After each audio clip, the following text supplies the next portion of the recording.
विज्ञान मूलाम् अचलितमनुभूतिम् ये स्वतो वान्यतो वा प्रतिफलन निमग्नानंत भाव स्वभावे मुकुरभद विकारा संततम स्योस्तैव स्वतः अन्यतः किसी तरह भी जो अविचल अनुभूति करे भेद ज्ञान ही जिसकी उत्पत्ति का कारण मूल रे अपने में प्रतिबिंबित होते हुए गिराकारों से दर्पणवत अविकारी लिप्त न हो रागादि विकारों से। यही हो गया मंगलाचरण। दूसरा, आरोह अवरोह का भी ध्यान आपको रखना चाहिए, लेकिन वो जो थोड़ा गाने वाने में रुचि रखते हैं तो उनको, जैसे हमने कहा स्वतः अन्यतः, ये ऊपर गया तो इसके बाद की तीसरी और चौथी लाइन अपने में प्रतिबिंब, ऐसा। तो आरोह अवरोह कब क्या लेना, या भक्ति सरोवर के काव्य सुनेंगे और भी जो उसमें पाठ हैं वो सुनेंगे तो उससे सहज ही आपको पता चल जाएगा, लेकिन उच्चारण की शुद्धि का ज्यादा महत्व है। चलिए, इसमें क्या कह रहे हैं, ये 21वां है ना, कथम अपि ही लभन्ते भेद विज्ञान मूलाम अचलित अनुभूतिम। देखिए, संस्कृत के उच्चारण में विसर्ग का, अनुस्वार का, रेफ का और संधि का, इनका भी बहुत ध्यान रखना अनिवार्य है, अकेला आवश्यक नहीं।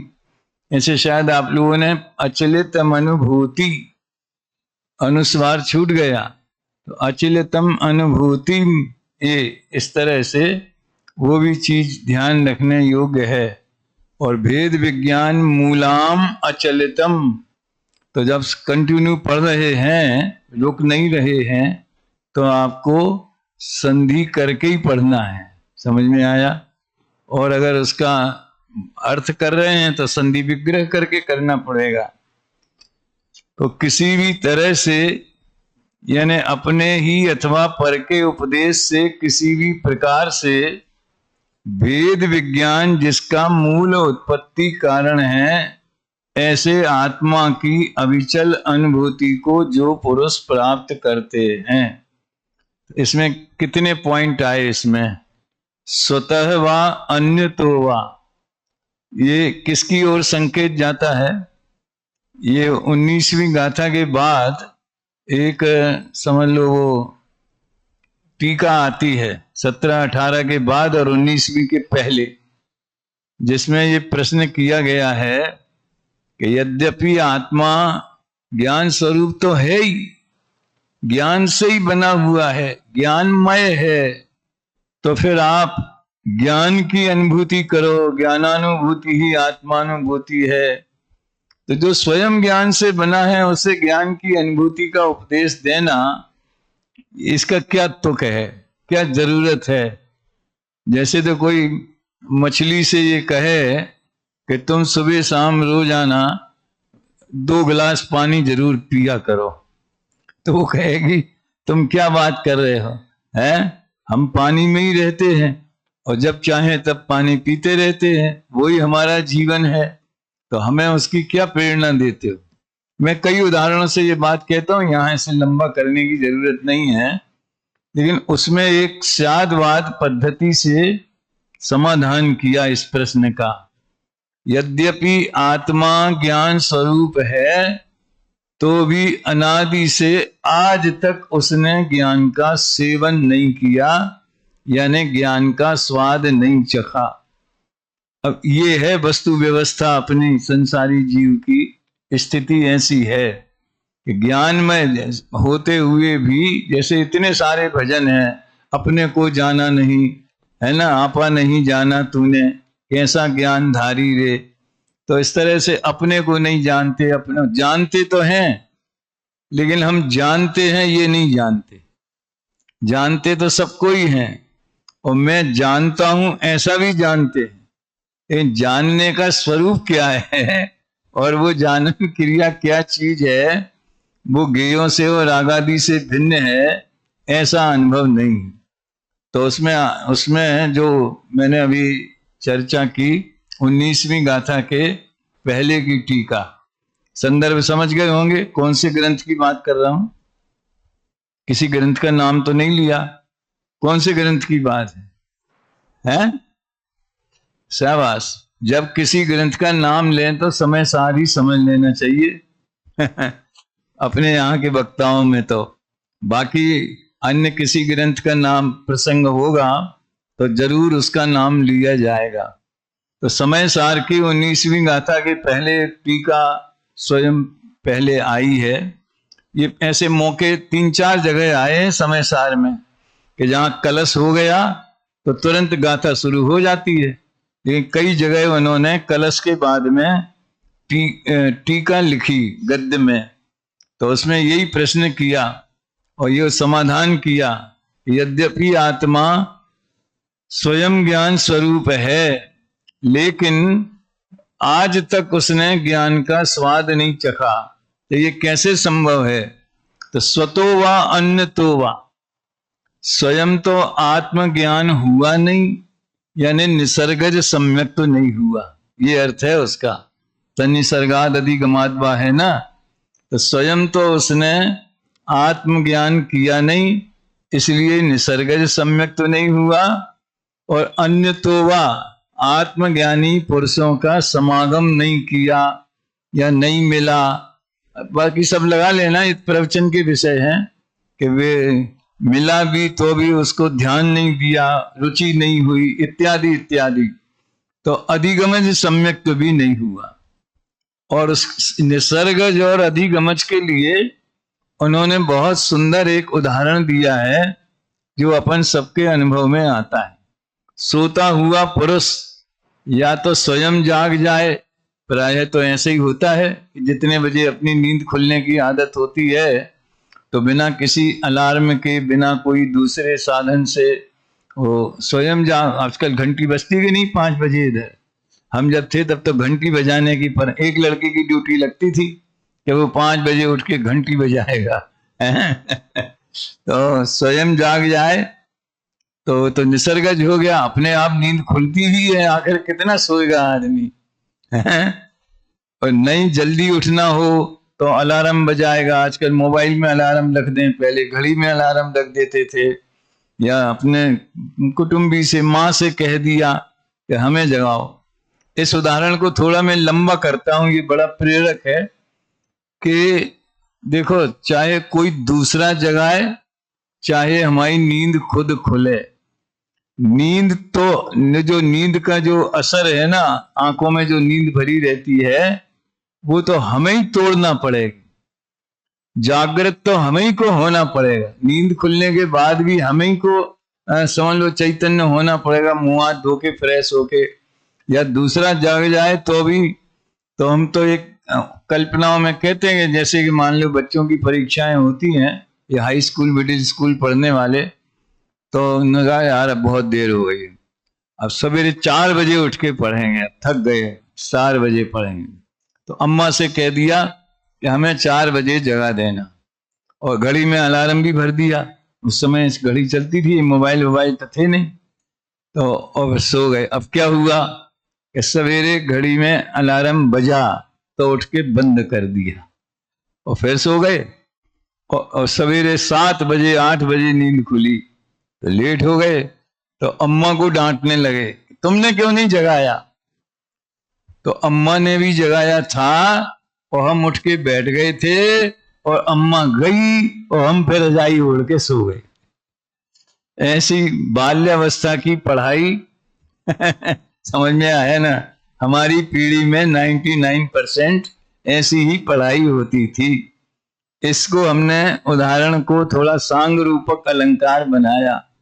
ये पूरी तरह से अपने इसमें लागू पड़ता है आत्मार्थी जीवों में, जिनवाणी के सुनने वालों में। अलार्म बजा यानी उपदेश मिला तो भी हम गए नहीं, क्या जरूरत है, आत्मा आत्मा की बात सुनने की क्या जरूरत है, तो उस पर ध्यान नहीं दिया। और मान लो गुरु ने जगाया, गुरु का उपदेश मिल भी गया है, तो भी हमने स्वयं उसको रुचि पूर्वक नहीं सुना। तो ये स्वतो वा अन्यतो वा, न तो स्वयं आत्मज्ञान हुआ। और एक बात और है, चाहे सम्यक दर्शन निसर्गज हो या अधिगमज, ये तो बहिरंग निमित्त की अपेक्षा ये भेद होते हैं कि गुरु का उपदेश तत्काल मिला या नहीं मिला, उस भाव में मिला या नहीं मिला। पूरा एक बार तो ज्ञानी की देशना मिलती ही है, वो तो अनिवार्य कही गई है, तो फिर वो परंपरा से अधिगमज ही हो गया। समझ में आया ना। और गुरु का उपदेश भी निमित्त मात्र ही तो है। अच्छा बोलो, निसर्गज सम्यक्त में होने वाले 3 करण, आप लोग तो बहुत से बालकों ने पढ़ा है ना, और अधिगमज सम्यक्त में होने वाले 3 करण, उनमें कोई फर्क है? उसके पहले जो प्रायोग लब्धि में दर्शन मोहिनी की अनुभाग शक्ति घटती है और जो स्वरूप की रुचि बढ़ती है, वेद ज्ञान की विचारधारा उग्र होती है, उसमें कोई फर्क पड़ता है? यानी कुछ फर्क नहीं पड़ता। सम्यक दर्शन के लिए देशना लब्धि के ग्रहण से लेकर और करण लब्धि तक जाने में जो पूर्व का पुरुषार्थ है, तो चाहे निसर्गज सम्यक्त हो चाहे अधिगमज सम्यक्त हो, उसमें कोई अंतर नहीं पड़ता। इसलिए उसमें ज्यादा के कहाँ तक निसर्गज माने कहाँ तक अधिगमज माने क्या है, इसमें कोई उलझने की जरूरत नहीं है।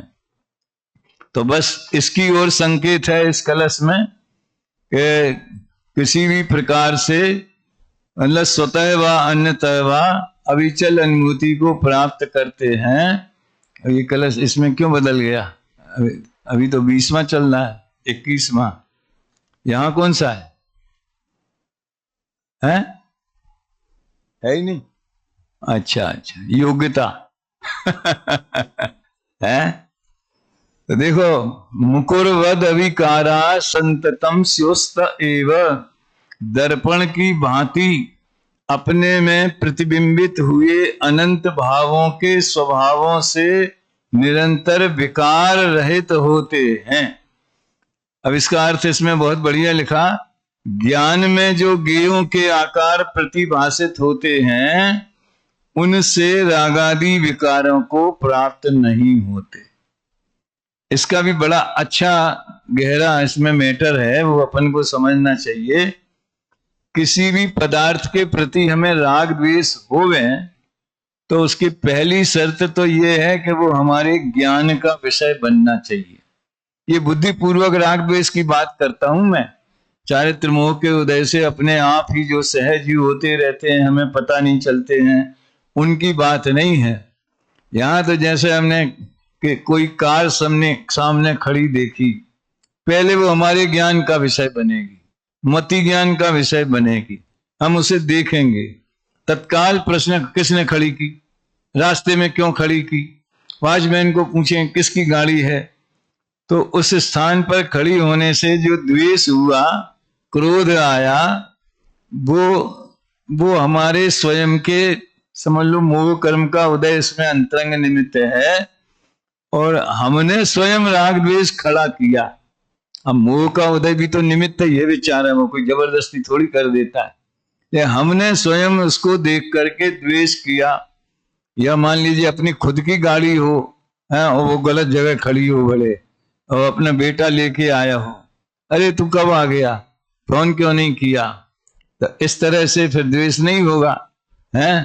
तो राग हो या द्वेष हो, उसकी परिस्थितियां अलग हैं, लेकिन वो राग द्वेष हमारे ज्ञान में जो गेयाकार बनी है कार, ये साइंस समझ लेने लायक है। ज्ञान की प्रोसीजर क्या है जानने की।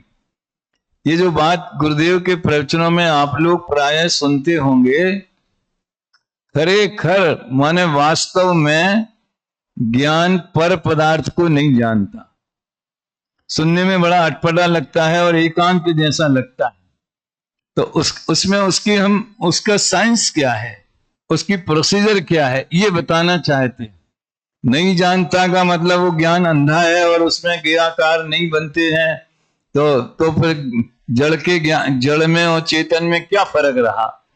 अगर जानन क्रिया नहीं होवे तो जड़ में और चेतन में क्या अंतर रहा?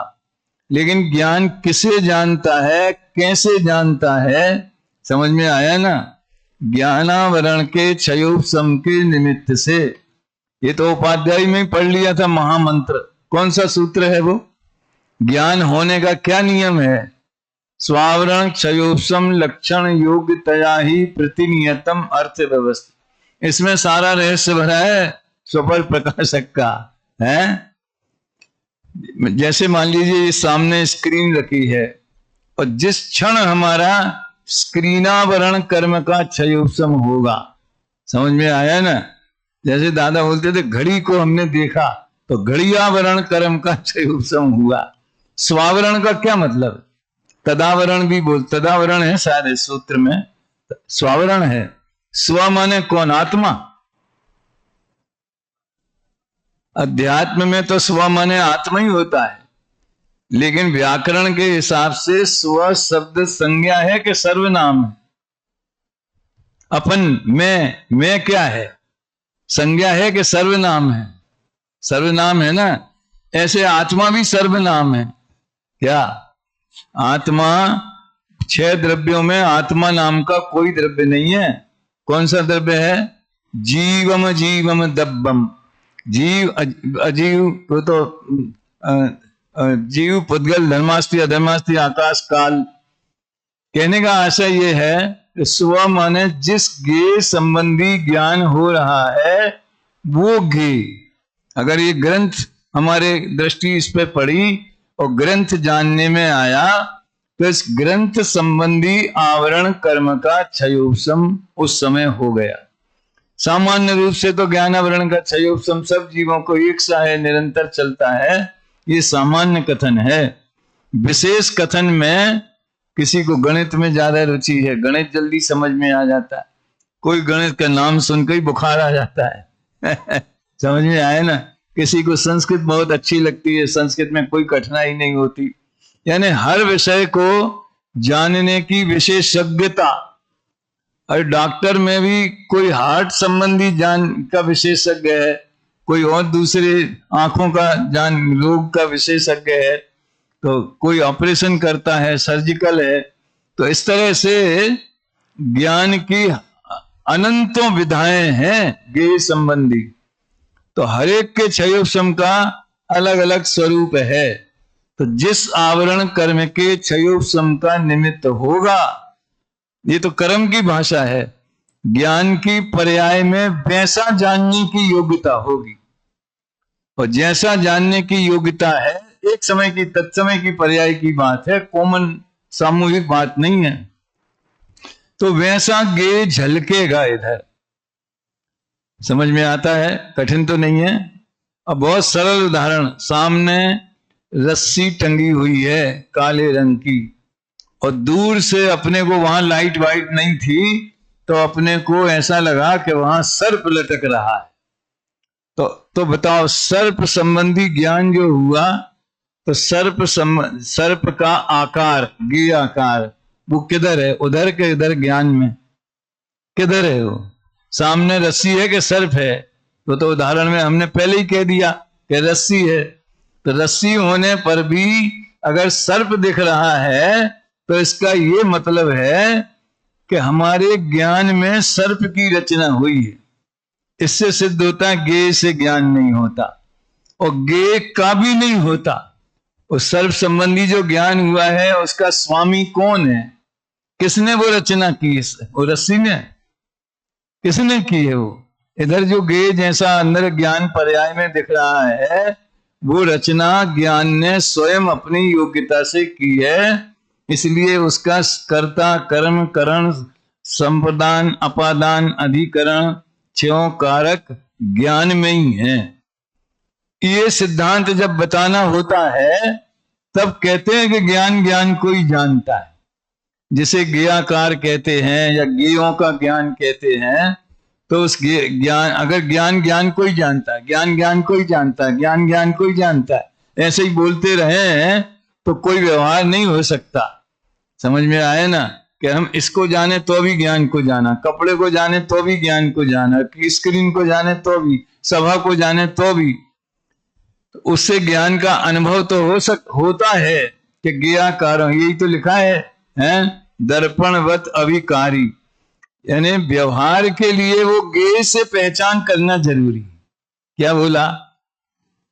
हमारे ज्ञान के आधार पर कोई मन वचन काय की प्रवृत्ति होवे कि आपने किसको जाना, या हमें मान लीजिए ये वाली पुस्तक उठाना है, तो जब तक ज्ञेयाकार में हमें इस ज्ञेय की ओर हमारा लक्ष्य नहीं जाएगा, वो ज्ञेयाकार होने से, तब तक हम ये पुस्तक नहीं उठाएंगे। कुछ भी उठा, कपड़ा भी उठा सकते। फर्क समझ में आ रहा है? थोड़ा कोशिश करना इस बात की है। तो ज्ञान ने वास्तव में क्या किया? ज्ञेय के निमित्त से, और ज्ञेय तो बिल्कुल बहिरंग निमित्त है, तदावरण कर्म के क्षयोपशम के निमित्त से अपने में जो योग्यता हुई, उस योग्यता के अनुसार अपने में ज्ञेय जैसे आकार माने स्वरूप की रचना की। तो ज्ञान उसे जानता हुआ परिणमता है। दो ज्ञान नहीं है, वो ज्ञान की पर्याय अपने में बनने वाले आकारों को जानते हुए परिणमित होती है। इसी का नाम ज्ञान, ज्ञान को जानना है तो निश्चय हो गया, और इसी का नाम ज्ञान ज्ञेय को जानता है तो व्यवहार हो गया। ये निश्चय व्यवहार में बड़ा लोगों को कंफ्यूजन हो जाता है। ज्ञेय को जानता है वो तो व्यवहार है, वो तो मतलब ज्ञेयाकार को ज्ञेय कहना कि ज्ञान कहना। पत्थर के, जो पत्थर से हाथी बनाया है, आपके यहाँ भी शायद गेट पे बने हुए हैं, तो वो हाथी को पत्थर कहना कि हाथी कहना। बच्चों को बहलाने के लिए तो हाथी के, देख बेटा हाथी ऐसा होता है, और बड़ा वाला हाथी हो तो उसको बिठा देंगे, उसकी फोटो ले लेंगे, वो खुश हो जाएगा और माँ बाप ज्यादा खुश हो जाएंगे, है? तो आकार की मुख्यता से उसे हाथी कहेंगे तो व्यवहार हो गया, क्योंकि हाथी जैसा, ये पराश्रित व्यवहार है, पराश्रित निरूपण है। पत्थर के बने हुए हाथी को हाथी कहना पराश्रित निरूपण है। इसी तरह पाषाण की या धातु की जिनेंद्र प्रतिमा को जिनेंद्र भगवान कहना, यह भी पराश्रित निरूपण है। ये भी स्थापना निक्षेप का व्यवहार, सब में लगाना, ये तो उदाहरण मात्र है। और उसे पत्थर कहना, सोने की प्रतिमा हो तो ये सोने की है, ऐसा फिर कोई नहीं कहता भगवान की। ये बड़ी विचित्र बात। ये दक्षिण में कई जगह जाते हैं, हम कारंजा जाते हैं तो वहां बेसमेंट पे और मूल बद्री में तो बड़ा शोकेस बना रखा है, और खूब ताला वाला लगाने की सुरक्षा की व्यवस्था है। तो एक विशेषज्ञ बताता, ये नीलम की है, ये पन्ने की है, ये सोने की है, ये चांदी की है, ये फलानी है, ये स्फटिक मणि की है। वो 2.5 दीप में रखी ने, इतनी बड़ी 31 इंच की स्फटिक मणि की। तो अब जब हम ऐसा परिचय देते हैं तो वो निश्चय वाला हो गया, क्योंकि वो मूल में उसी धातु की बनी हुई है? और जब हम भक्ति करने का भाव आता है तो ये जिनेंद्र भगवान की है, तो ये व्यवहार हो गया। पाषाण की बनी हुई प्रतिमा को जिनेंद्र कहना, क्यों कहते जिनेंद्र? गणेश क्यों नहीं कहते? हनुमान क्यों नहीं कहते? शंकर क्यों नहीं कहते? जिनेंद्र ही क्यों कहते? जिन मुद्रा जिन सार की, सुना है? जिन प्रतिमा जिन सार की, कही जिनागम माही। जैसी अंतर्मुख मुद्रा, नासाग्र दृष्टि, कवियों ने साक्षात समूह शरण में भगवान की जो अंतर्मुखी मुद्रा होती है उसका वर्णन भक्ति साहित्य में बहुत किया है। सबसे बढ़िया पसंद का मेरा छंद है, दृष्ट्वा भवंत मणिमेष विलोकनीयम, नान्यत्र तोष मुपयाति जनस्य चक्षु। और जिनेंद्र प्रतिमा का विस्तार से वर्णन करना हो तो वो भक्ति आप लोग करते होंगे, निरखो अंग अंग जिनवर के, जिनसे झल, वैसी मुद्रा है, इसलिए उसको जिनेंद्र की कहा। तो उसे जिनेंद्र की कहना पराश्रितो व्यवहार। और स्फटिक मणि की है, सोने की है, पाषाण की है, रत्नों की है, तो ये क्या हो गया? स्वाश्रितो निश्चय। तो प्रतिमा में थोड़ा एंगल बदल जाता है। हाथी में वो गे गया एक संबंधी बात ज्यादा खुल जाती है कि उसको पत्थर कहना ये निश्चय का कथन हुआ, हाथी कहना ये व्यवहार का कथन। अब इधर लगाओ, ये ज्ञान में जो चित्र बना है वो ज्ञान से ही बना है। तो मान लीजिए ये पुस्तक का चित्र बना है, तो उस चित्र को पुस्तक कहना ये व्यवहार हुआ, पराश्रितो व्यवहार है। असल में वो क्या है? असल में क्या है वो? असल में ज्ञान है। तो ये मुकुरवत अविकारा में से ये सब निकला है। मुकुरवत अविकारा संततम स्युस्त एव, अविकार रहते हैं, कोई फर्क। देखो ज्ञान में अग्नि अगर झलके तो ज्ञान गर्म हो जाता है कि कैसा रहता है? कौन सा स्पर्श होगा ज्ञान में?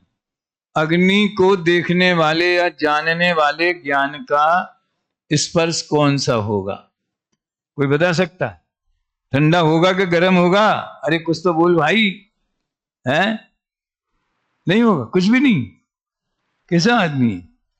अरे कुछ तो होगा। और समझ लो, प्रश्न को बदलता हूं, है? गुलाब को जानने वाले ज्ञान का रंग कौन सा होगा? सफेद होगा कि गुलाबी होगा? आप लोग नहीं बोल रहे हैं, लेकिन आप लोग काफी लोग समझ रहे हैं, ये मैं समझ रहा हूं, है? क्योंकि सामूहिक बोला नहीं जाता ना, तो ज्ञान तो रंग रहित ही रहता है। शांति जी ने क्लास ली ना 49 में, अरसम रूपम गंधम अवक्तम चेदना गुणम असद्धम, 6 तरह से बताया कि स्पर्श रहित क्यों है, रंग रहित क्यों है, गंध रहित क्यों है।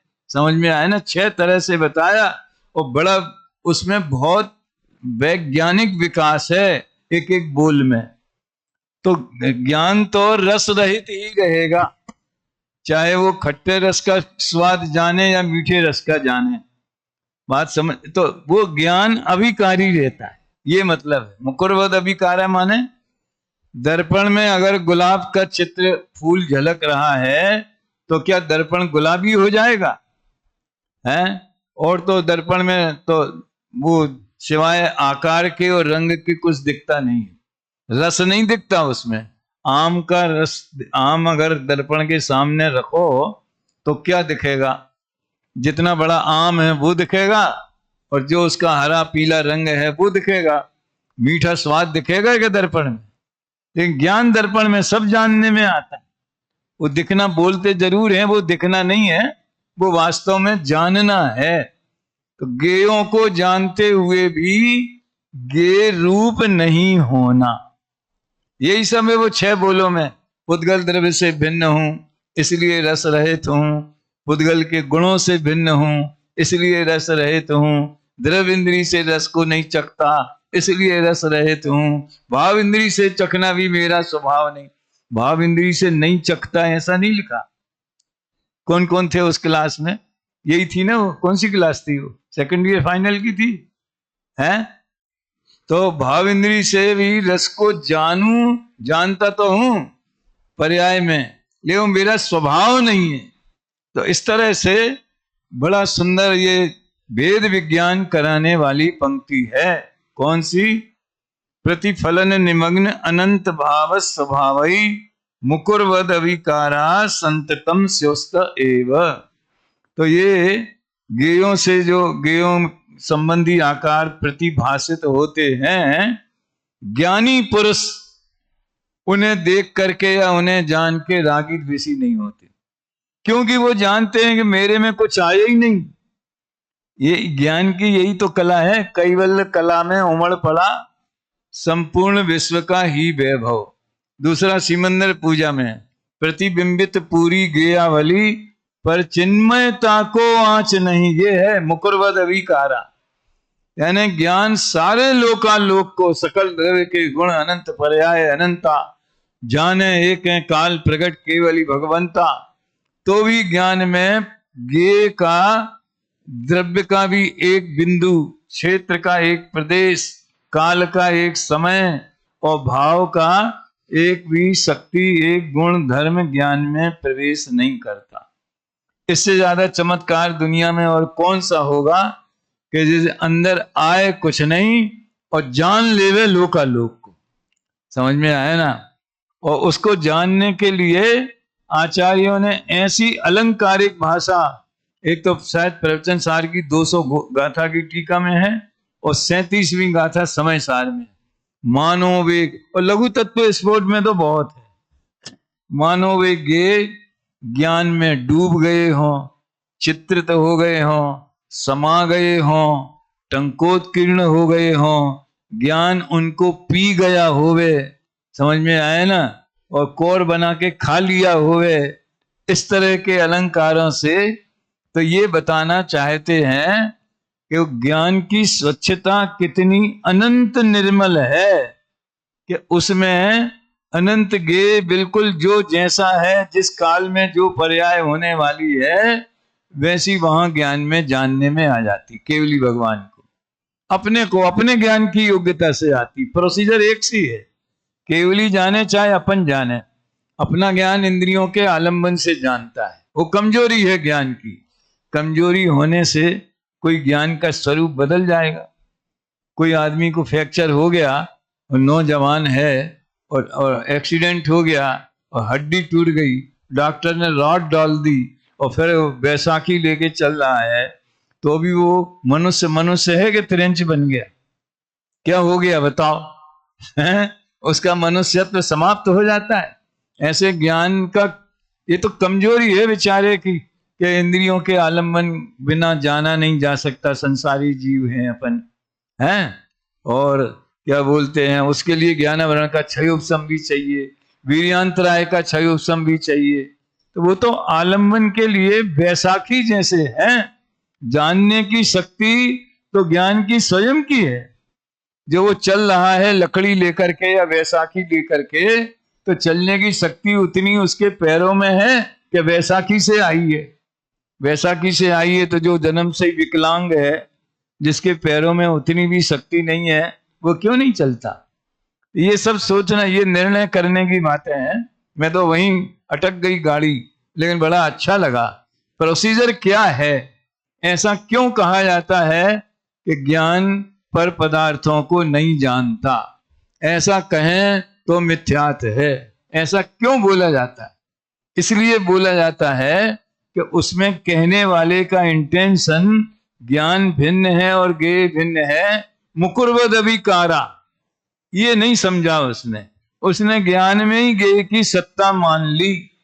और इसके 14 बोल हैं समय सार के शादवाद अधिकार में। इस विषय के 14 बोल हैं द्रव्य क्षेत्र काल भाव के। चलो ठीक है, तो रागादि विकार को प्राप्त नहीं होते। अब 2 बातें हैं।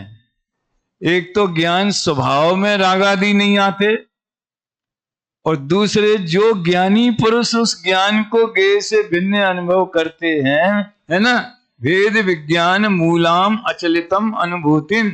भेद विज्ञान जिसका मूल है, ऐसी अचलित अनुभूति को जिन्होंने प्राप्त किया, यानी भेद ज्ञानी पुरुष, सम्यक दृष्टि पुरुष, ज्ञानी पुरुष, वे, उनका अभिप्राय यहां श्रद्धा की मुख्यता से लेना, उनको भी राग द्वेष नहीं होती, क्योंकि वे जानते हैं कि ज्ञान में कुछ आया ही नहीं।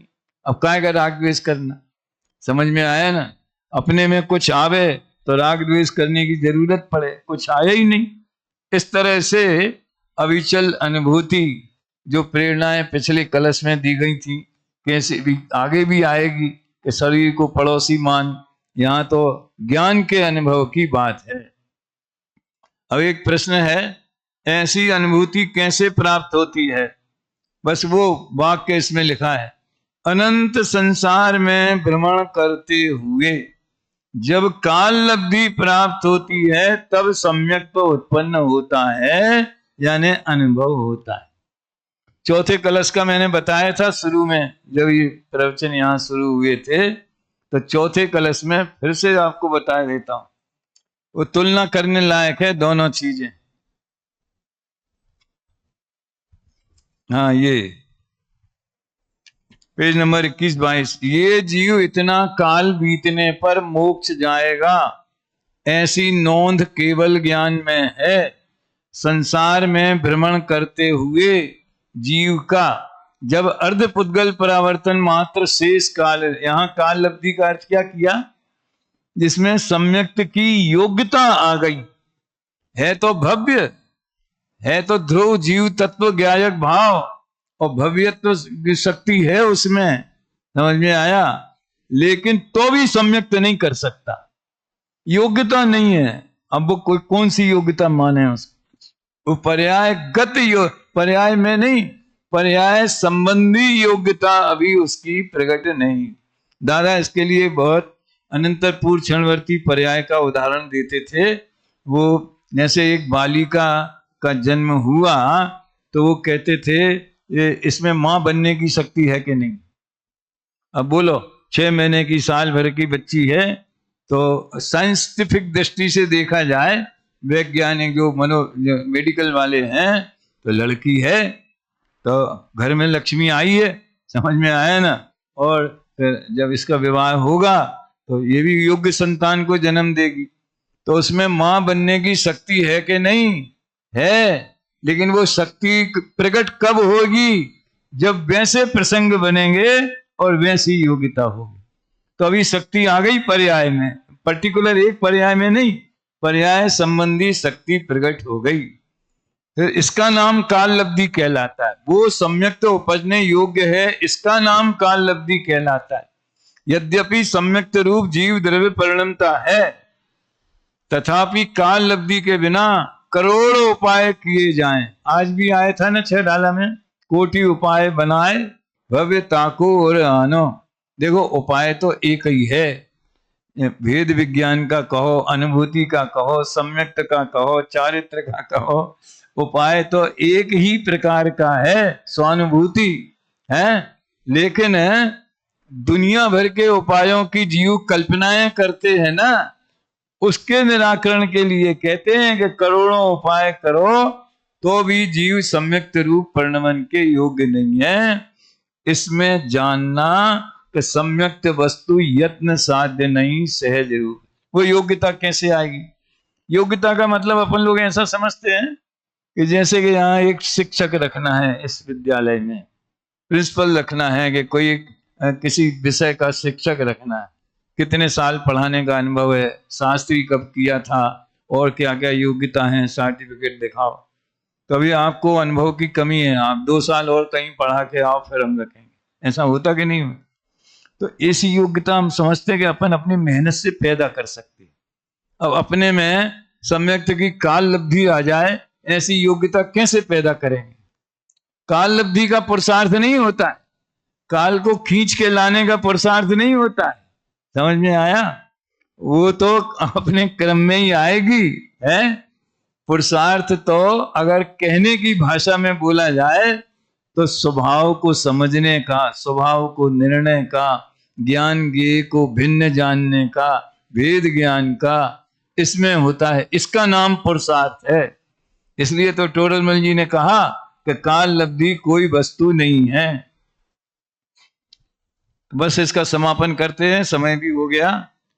तो और यहाँ वाली काल लब्धि कौन सी है? करण लब्धि वाली। यहाँ जो है ये मेरे ख्याल से 15-20 जगह ये आया है। काल लब्धि प्राप्त होती है तब सम्यक्त उत्पन्न होता है, तो पुरुषार्थ से नहीं होगा, काल लब्धि से हो जाएगा। जो लोग काल लब्धि की निंदा करते हैं या क्रमबद्ध पर्याय के विरोध में झंडा उठाए हुए हैं, उनका यही तर्क है कि तुम काल लब्धि के भरोसे हो, पुरुषार्थ से होगा ना। काल क्या करेगा उसमें? काल कुछ नहीं करेगा। बात तो सही है, काल कुछ नहीं करेगा, लेकिन पुरुषार्थ कब होगा?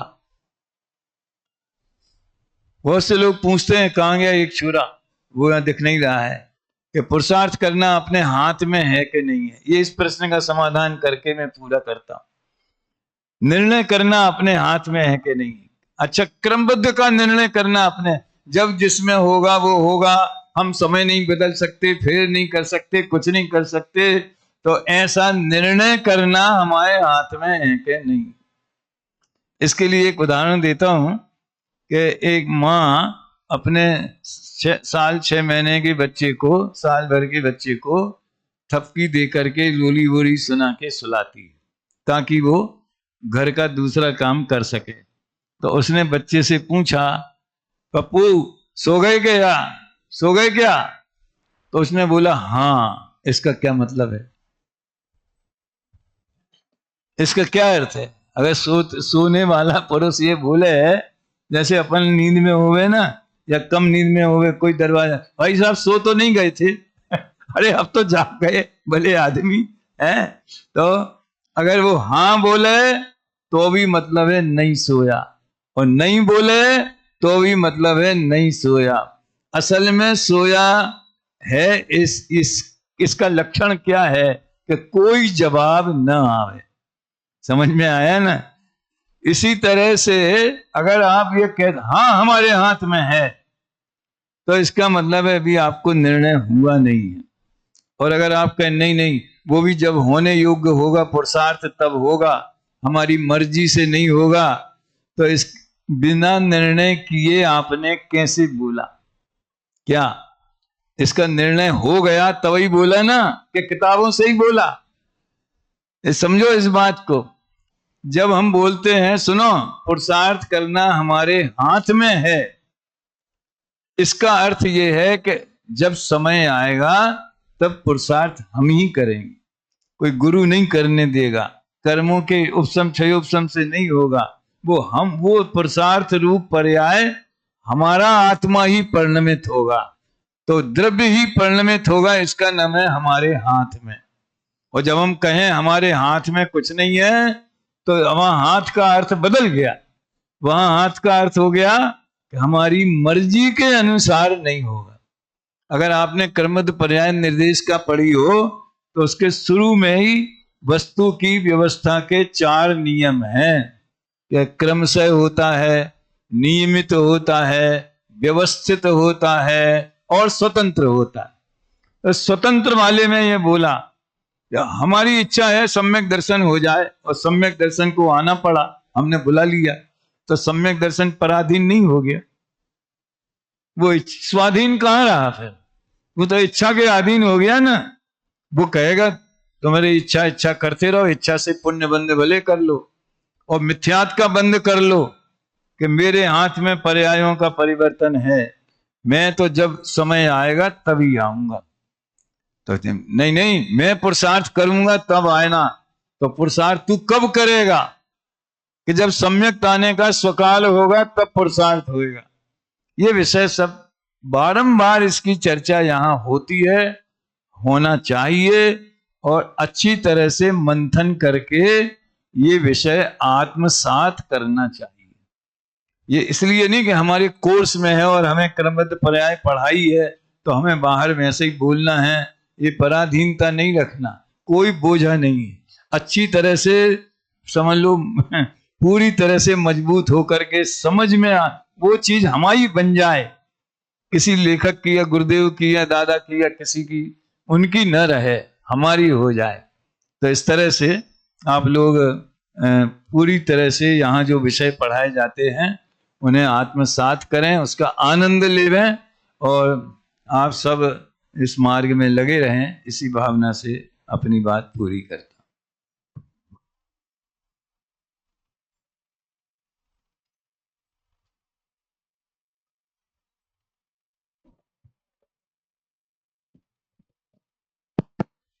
अभी हम सभी ने आदरणीय भाई साहब के मुखारबिंद से विशेष कक्षा का लाभ लिया, और ये हमारा सौभाग्य है कि इस बार शिविर में समय सार कलशामृत के माध्यम से वास्तु स्वातंत्र और क्रमबद्ध पर्याय